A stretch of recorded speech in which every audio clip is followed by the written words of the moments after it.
Like a dog, I lick my wounds, lie down, test my loose teeth with my tongue, nurse my sore arm, and berate myself. I think my temperature has risen. I feel chills. Then I feel hot. My consciousness is sluggish, spreading. I dream. I forbid myself to think about the bad things, and so I remember the past. Everything good is only there now. I remember my student years, trips to the collective farm to harvest potatoes, the fun life in the dormitory, the Astrakhan Construction Brigade, which brought me together with Vera, my future wife, the wedding. We lived soul to soul for 12 years, and then suddenly everything began to fall apart. The country, work, family, everything collapsed, crumbled to dust. Stop. Don't think about the bad things. Think about the good things. Remember, dream. Masha, my daughter, a pure, bright little person who needs care. How funny she was, afraid of all sorts of trifles. Old icons standing in the closet, deer and heads hanging in the hallway, the darkness of night, and the storage room in the small room. She was already going to school, but she still believed in the bogeyman living behind the pantry door. She didn't admit her fear. She was ashamed of it. But sometimes, waking up at night, she would cry softly and call me, her father, who could protect her. How quickly everything changed. How soon I became unnecessary and pathetic. Now I scare her more than that faceless bogeyman. The worst thing is that I understand her. How she must have grown up. She must be all grown up now. Who protects her now? What if it's some young guy, like the one who took over our apartment? Arrogant, clean-shaven, tattooed, with a car, a gun, money. And what am I now? A nobody. Entry 4. Went to my yard in the afternoon, hoping to meet some acquaintances to ask for at least a little money. I saw a neighbor, but she pretended not to know me, and I didn't dare approach her. I found a bag of bottles near the trash cans. I sold them, bought some aspirin and a loaf of bread. I went to the neighboring street to get some water. There's a water fountain there. I washed my face. I want to take a bath. God, how I want to get into the bath, or at least stand under a hot shower. I found a razor and shaved somehow. My arm hardly hurts anymore, but a huge blister has appeared on my leg, making it difficult to walk. I can't give up. I washed my socks and shirt. Towards evening, I discovered that the shed where I had been staying for the last few days had been taken over by some suspicious young guys. They looked like drug addicts. I got away from there as fast as I could. I'll spend the night on the street. Surprisingly, it's warm at night. Entry 5. It turns out that I am very lonely. I didn't notice it before. But now that misfortune has struck, who needs me? Who will help me? My old neighbors sometimes give me a little money, but I am embarrassed to take it, and they are embarrassed to give it. I can physically feel that they don't like seeing me, but I don't judge them at all. What would I do if one of them ended up on the street? Would I let them live with me? Of course not. I would be embarrassed. I would lower my eyes when I met them. I would hurry to give them some change or a crumpled $10 bill. I would buy my way out of the encounter, out of the conversation, out of my conscience, just like they do now. I hardly ever visit them anymore. I'm embarrassed in front of my acquaintances. And I'm afraid of the man who deceived me. He didn't just take my apartment. He took my documents, took all my belongings away, destroyed every reminder of me.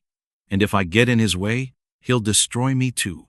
I've decided to get through the winter and leave. To the middle of nowhere, to a village. I'll quietly settle in an abandoned house and tell my story to compassionate old women.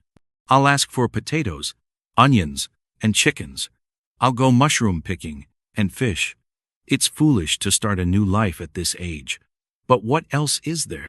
To live in the city like a stray dog, eating from garbage cans, sleeping at the train station, and becoming wild and degraded.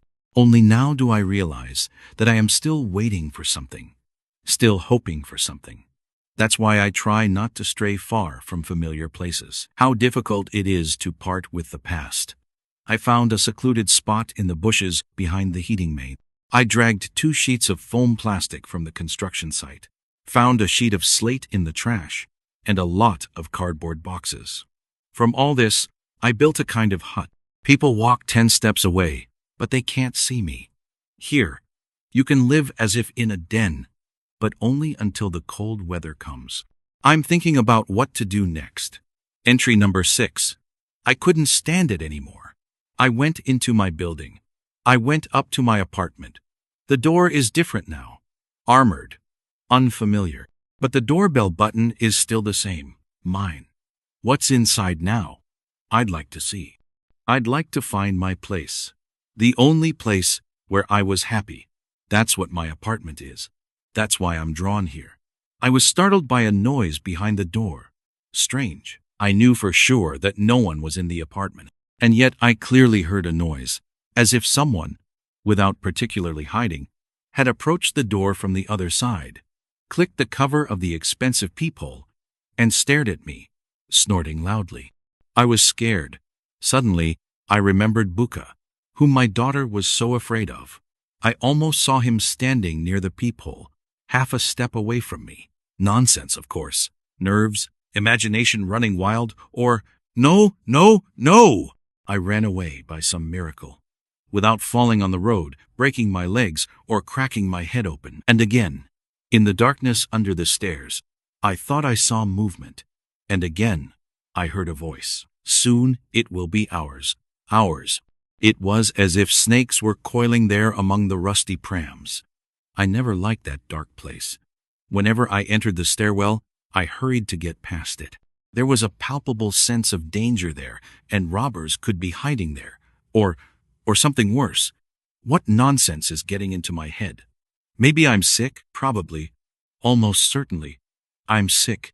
I'm upset, my psyche is shaken. I need some kind of medicine. Valerian Nutripil. I'm not good at medicine, so I drink hawthorn tincture. I drink it in pharmacy doses. The alcohol calms me down a little. I sleep better and worry less. It's easier that way. I'm confused, distracted, slightly drunk. On the street, I looked up at the windows of my former apartment, and I swear I saw the curtain on the window move. Someone was there. He was standing behind the door when I approached it. He was watching me when I went downstairs. Who? Who? It won't leave me alone. Entry 7. Autumn is approaching. The nights are cold. I've gotten used to living on the street, but now I'm freezing. I dragged some torn mattresses and other rags into my den and settled down on them like in a nest. I stripped the insulation off the heating pipes, and now I'm waiting for the heating to come on. I calm myself down by talking to myself.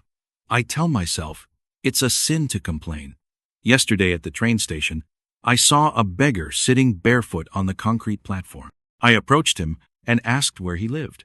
It turned out that he lived right there, under that same concrete slab, in a hole filled with trash and newspapers. I'm better off. I almost have a home, almost a shack. Yesterday I walked around the city all day. I was amazed at how many beggars there were. I didn't see them before, didn't notice them, ran past them, turning away. But now my eyes have been opened. I talked to 2 more, besides the one sitting on the platform. They don't even beg for alms. They say it's useless. They live like stray dogs. It's unbearable to look at such people. When I go to the village, I'll try to persuade them to come with me, although I can see that they don't need it. They can't imagine any other life. I'm not like that, no. I write. I express my thoughts coherently. I haven't become dull-witted. I try to wash myself. I try to wash my clothes. And I have a home, a tiny shack, made of cardboard and foam. It's much cozier than a tourist tent, and I'm no worse off than a tourist vacationing in the woods. Entry 8. Am I going mad? Something unimaginable, something impossible is happening. I am beginning to see strange things.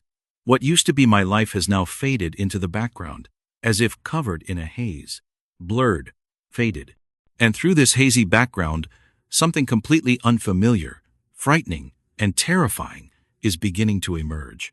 I don't believe my eyes, my ears, or any of my senses. Hallucinations. Yes, hallucinations. I'm sick. I'm very sick. I don't know how else to explain what's happening to me. Entry 9. I lay in my den for 2 days, didn't go anywhere, treated myself with hawthorn. I seem to be feeling a little better, but damn it, I'm starting to fear the big world. Something is definitely happening to it. Today I'll go to my house to beg for money from my neighbors. How embarrassing. But anyway, it's okay. They won't go broke. I'm not asking for 100 rubles. 10 is the maximum I'm counting on. I'll just gather my courage and go right away. This is unbearable. This is impossible. I saw them. I spoke to them. I'll get drunk right now just to forget those faces. Is it really over for me? I don't believe it. I don't believe it. I don't believe it. Now I'm drunk. That's better. I can tell you what happened. I have to tell you. Otherwise, these hysterics on paper are unpleasant even to me. At least then it will be clear why I'm so worked up. So, this afternoon I went to visit some acquaintances. Only 3 of them opened their doors. They looked through me when I asked them for money, as if they couldn't focus their wandering gaze on me. Their faces looked like washcloths. It seems they had trouble understanding me. But they gave me 40 rubles. On the 4th floor, on the stairwell window, I picked up 5 beer bottles and put them in the bag that I always carry with me now.